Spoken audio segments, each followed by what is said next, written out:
at Baker Park, right near the gazebo. I'm with Kristi and Laura. They are part of Wags for Hope. And this is Maya, and this is Sparkle, who has painted toenails. I'll have to get a close-up of that. Kristi, I came in contact with you guys not so long ago. Right. And this organization, I didn't even realize, I know the founder, I didn't realize he had started this. You guys do a lot of reading in the library with kids. Yes. And you go visit people in therapy, right? Right. We go to Frederick Health Hospital. We go to nursing homes. We go to the Frederick County Public Schools. And I have one dog always at the Thurmont Police Department because we have partnered with them as well. Oh, wow. That's really great. What attracted you to Wags for Hope?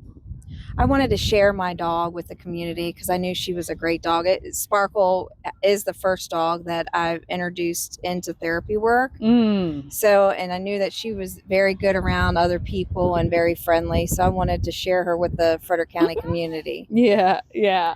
Laura, for you, you've been involved in the program since it started. Yes, I have. I first started with a Jack Russell named Jack. Okay. And then I had Juno, which was her predecessor, who was same breed. And now I have Maya. And I love doing it because I see the joy that when you walk into any place with a dog or go anywhere with a dog, people just walk by right now. What do? They smile. Of course. How can you look at a dog and not smile? And right? I remember that one of the first times I went into a nursing home with my first dog, and people are sitting in wheelchairs and they literally are just sitting there with blank stares. Yeah. And as soon as they see a dog, all of a sudden they stand up straighter, their eyes brighten up. And I noticed they did that not only with dogs, but with children. Yeah. Also, children do the same thing. Yeah. So, and that's why I did it and why I continue to do it, because of the joy that they bring to everybody else. And me too. Yeah. Yeah, that's really great. So how often do you bring in new dogs or new people, volunteers? We do about 3 or 4, about quarterly, we do evaluations and seminars for new teams. So it's like it's about 4 times a year. Yeah. They go to a seminar and we talk about Wags for Hope, what our teams are expected. And some of those people will say, not my dog. Yeah. That's fine. Yeah. And then we evaluate them. We run them through, certain scenarios to see if they walk nicely on a leash and different things that they do. And once they do that, they will pick a nursing home, assisted living, if that's what they want to do. And then they're teamed up with one of our members at that nursing home, which will shadow them. We also have some teams that prefer not to do nursing homes, but want to do the READ program. They want to go to the libraries and the schools. Yeah. So we have, and that you can do both. Yeah. And so, we'll team them up with somebody there. And the READ has to go through, the handler has to read a book and take a test. Yeah. It's an open book test. Yeah. What am I going to tell you? And so we do the same shadowing process and everything else. Nice. With it. Yeah. What do you think is the biggest joy that you've had doing Wags for Hope? Just making people happy. Yeah. You're just so excited to see a dog. The stress of your day, and you see a dog and you pet it, and they're just so happy. It breaks the day up for the kids at the school, at the hospital, when the nurses, the doctors, the patients. Yeah. They're just so excited to see a dog, to forget about their troubles. And yeah, I think physiologically it's been proven that petting a dog actually lowers your blood pressure. It actually does physiologically help you and is beneficial. Yes. How many hours do people need to commit if they want to volunteer with Wags, if they pass everything that happens and all that?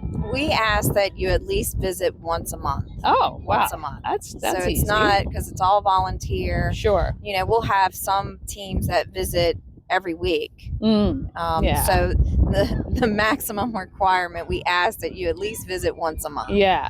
How many people are how many members do you have? We have, it's 70. Oh, wow. 70 teams. Yeah. 70 teams. That's pretty good. Yeah. Okay. Yeah. And do you cover the whole county or just kind of Frederick City and kind of just the surrounding? No, we do Frederick County. Oh, the whole county. We do the whole county, and we're thinking of going north. So we've gotten some requests to go, outside of Frederick County. Okay. How can people watching, viewers, hi baby, how can Frederick help you? What can Frederick do to support Wags for Hope? Donations. Yeah. That's a big part of it. So what do the donations go toward? Well, we have to be insured. Okay. So our insurance to insure the teams went up drastically. Of course. It's very expensive. Yeah. So that's what majority of the money goes to is the insurance to cover 70 teams. Yeah. Yeah. I mean, you guys are liable in case anything happens to either a dog or a person and all that unfortunate things. But yeah, you have to be covered for that. And we are a nonprofit. Yes. So we don't get, the money people pay, donate goes to things like that. We also have every year, in October, we have Halloween. Oh, yeah. And it sounds just like it. It's at Sugarloaf Vineyard. Yes. And if you go to our website, you'll get the exact date. It's usually the second or third Saturday in October. That's where I came in contact with you. I think when I was at the radio station, we were talking about us helping you at Halloween. That's right. Yeah. Okay. Yeah, that's a great event. And that's what brings in a lot of our money. Of course, we have vendors that pay for all that too. And we're very, very lucky that the vineyard doesn't charge us. They say, here you go. Have the place. Have at it. Now, they do sell wine and everything else, but they basically say it's rent-free to us, which is very generous. Very, very generous. Very generous.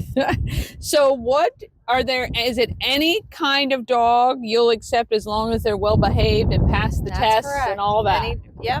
Because these are little dogs. Typically, little dogs are a little yippier and a little snappier. But I tell people that Sparkle is a non-Chihuahua. She doesn't bark. You are friendly. A non-Chihuahua. I know. You're very good and so soft. Yeah, we have dogs of all size on our team. Yeah. We have the very large dogs, and then we have, of course, these little tiny dogs. And we got medium-sized dogs, too. Yeah.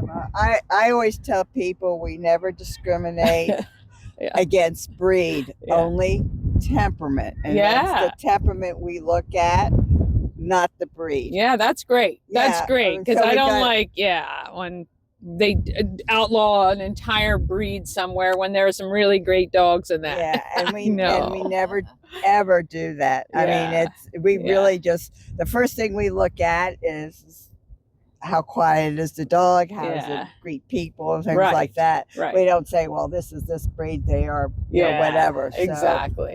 Dog Lovers Unite. I love it. Yeah. All right. Wagsforhope.org, right?